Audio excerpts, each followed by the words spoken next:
How to update iOS on iPhone to latest version. So let's start. First of all, open iPhone setting, open general setting, software update,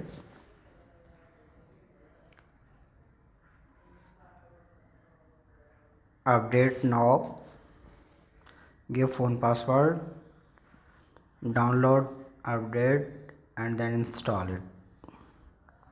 Wait for complete installation.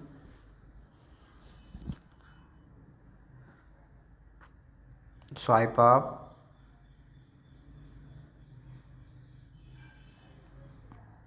give phone password.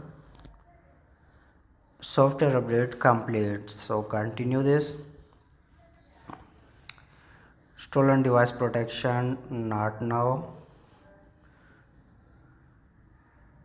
Welcome to iPhone. So swipe up. Software is updated successfully. Here you can see.